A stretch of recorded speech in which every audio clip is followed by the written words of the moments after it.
There's been some subjects that I've been trying to sidestep because I just didn't feel like it was appropriate. But I think the TV news has already gone there, so I wanted to give you an opportunity to give your side of the story and explain. There's the situation that occurred in October, the domestic arrest, and then the order of protection that your wife filed, which she dismissed. I saw that. But, Would you like to address that and tell me from what happened there? Well, I don't know. I really want to, but I mean, you didn't plead to the domestic stuff. You pled to the possession of a gun while intoxicated.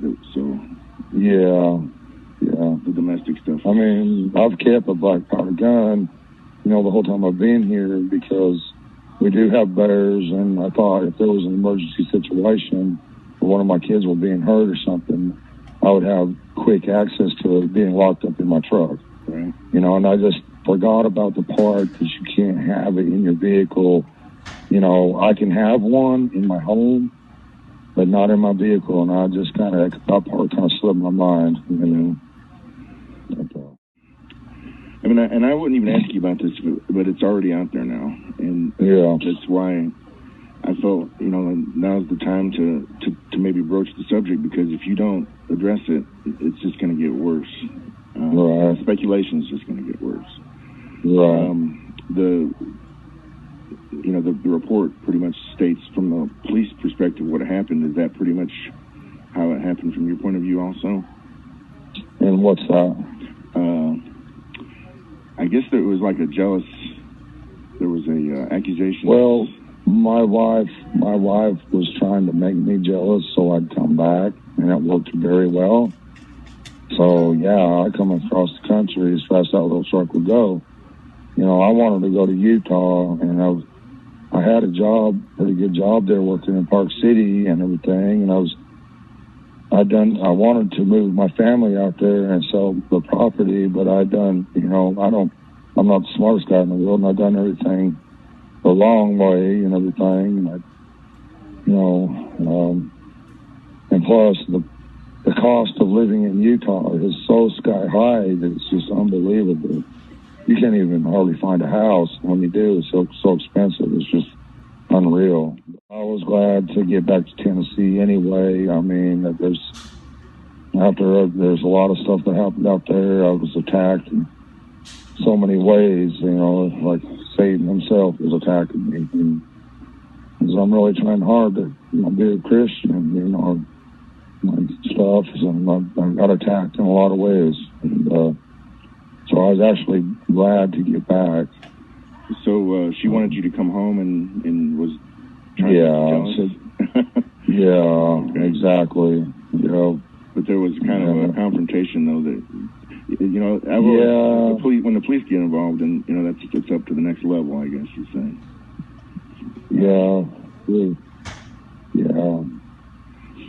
I mean, it's just one of them things, And it she thought I was out there at Utah, and I was at my sister's house, and she was having a party, and I was trying to tell her that I was at my sister's house at this party, and me and my son Josie was getting some food, and I told her I need to go. And what I was trying to tell her was I need to go get in bed so I could drive to Park City that morning, because there was all kind of work out there, and they give me a good job out there. And what she heard was something totally different, where we are partying and getting drunk or whatever, and she heard Lynn's voice in the background, and she heard I got to go so I can continue partying, is what she heard. Mm-hmm.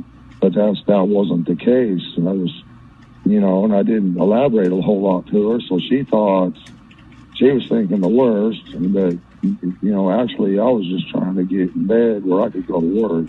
And we was just getting some food and saying hello to my sister and everything like that, but she thought it was something totally different, and I understand that now. We didn't communicate as well as we should have, When I asked the sheriff about all this stuff, he said it was not relevant to the investigation. But right now that it's all coming out, I just I wanted you to be able to clear the air before. Yes, sir. Thank you. I appreciate that. Before there's going to be so much speculation, especially that order of protection. That was not. That wording was not good. It said she fears for her safety, her mother's safety, and the children's safety. Yeah, there was so much confusion when I first got back. She was still thinking on them same lines, and I didn't know anything about that until we was able to sit down and talk about every little thing that had happened. Then we started figuring out, and I was able to explain to her that wasn't the case. And just like I'm telling you now, I mean, we discussed all this, and it was like, well, what? We was both thinking in totally different directions, and was able to figure it all out. And, but yeah, the order of protection, I mean, it was just a fight between me and her friends and her mother. Mm-hmm. And they knew I had the black powder pistol in my glove box, so they used that against me. How long have you been married? I'm not sure. It's been since Summer was a baby, I think. Yeah. Or, it's been so long ago. It was at a friend of mine's house, Mrs. Trent. I'm trying to remember. I don't know. I'm not good with dates and everything like that. When Summer was a baby, so probably 5 years or so. Well, here's another sticky one. The situation with your oldest son. In his previous criminal history, and his conviction as a sexual offender against children. That's a pretty big red flag, and I asked you about that the first time we spoke. Yeah. Well, let me elaborate if you don't mind. Sure. Okay, if here in Tennessee, say for instance, your boy or one of your kids, is 17, and the one he's with, say he's 18 and she's 17 or something like that.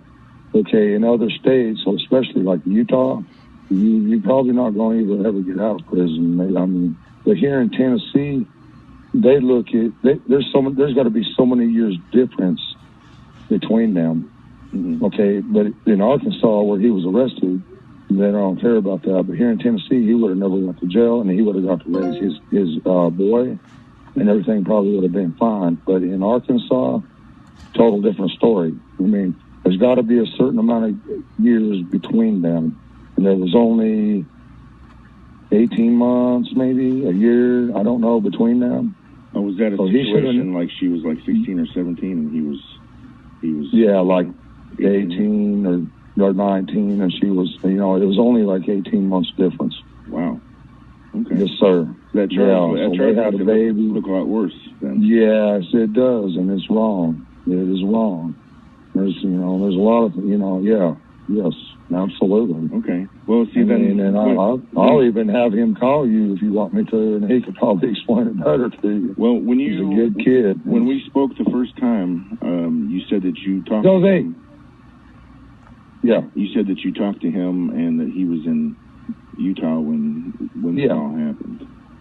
No, they was in Arkansas. Oh, he was in Arkansas when this all happened. Yes, sir, and he done time in Arkansas State Prison. Okay. Yes. No, when Summer went missing. When Summer went missing. Yeah, he's in Utah. Yes, sir. Okay. So I think the police have already alluded to this, but there's no connection between him and what happened with Summer. No way he would ever even think of something like this. When I first told him, he bawled like a little baby. My sisters all cried, and there's so many good Christian folks around here. I didn't even realize till this happened how many good people there are around here. Well, do you want to talk about what happened to you in Utah? What your previous criminal history was? I really don't want to talk about all that stuff. And, Utah's a whole different ballgame than Tennessee. Yeah. That's the Mormon state. I call it the moron state. Sorry. Yeah. mean, that's just how I feel. I know there's a lot of good Christians. There's Mormons that are good Christians that are trying to be good Christians, but the whole Mormon thing, I stick strictly with the Bible. So if they don't agree with the Bible, then, and I'm not trying to put any Mormons down, because I know there's a lot of good Christian folks in the Mormon church, and I just don't believe the Book of Mormon. Well, what was your conviction for? I've had, several charges over the years. I used to have, I don't know if I should elaborate on any of that, but I just... Okay, it's your choice. I'm not gonna go. It's not anything good. I never used to be. I wasn't really a Christian when I was younger, and I found God in prison. I started studying the Bible intently because I wanted to change, and that's when I got to know God and became a real trying hard to be a Christian. Of course, I backslid multiple times, but I'll never let it happen again. I promise you that. Okay. Well, I'm only asking because I just want to give you an opportunity to clear the airs, and I think it's, as this goes longer and longer, the reporters are going to need more things to write about or do on their and so eventually this is going to come around.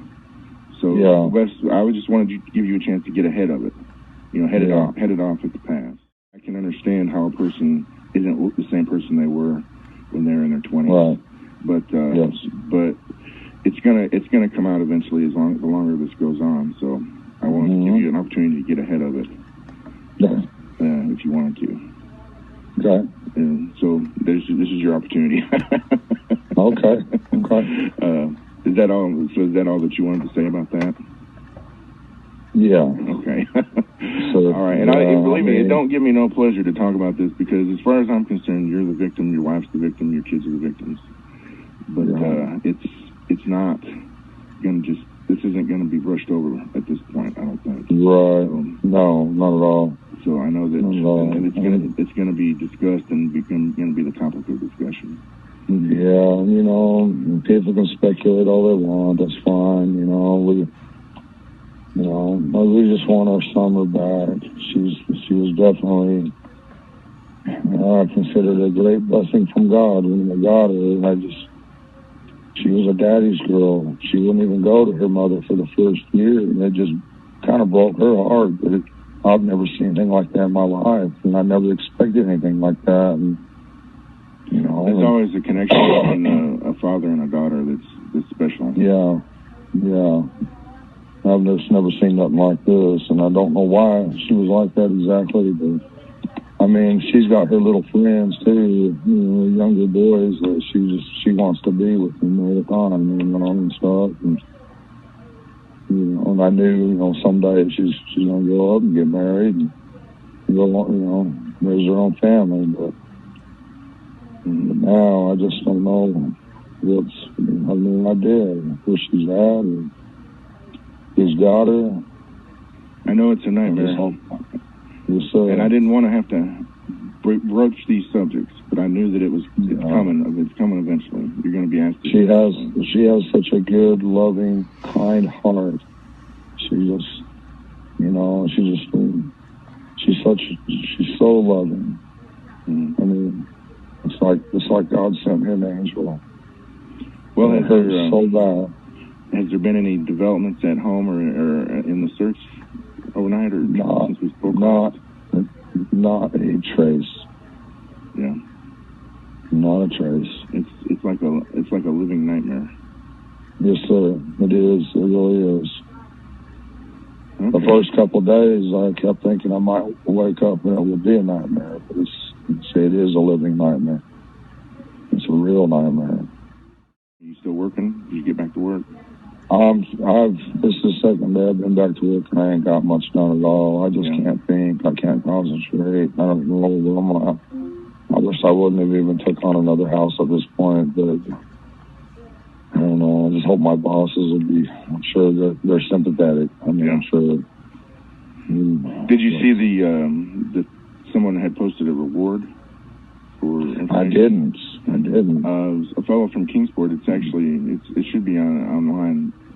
On the Kingsport Facebook page, you can find it. But a fellow from Kingsport has offered a $25,000 reward for anybody that provides information. Well, I thank him from the bottom of my heart. Thank you, whoever you are. Thank you. God bless you. Yeah. Okay. All right. Well, I guess I better let you get back to work tonight. I really appreciate you talking to me, and I appreciate it's you. not an easy subject. It's not an easy subject to discuss. It's not, but I thank you, sir. I really do.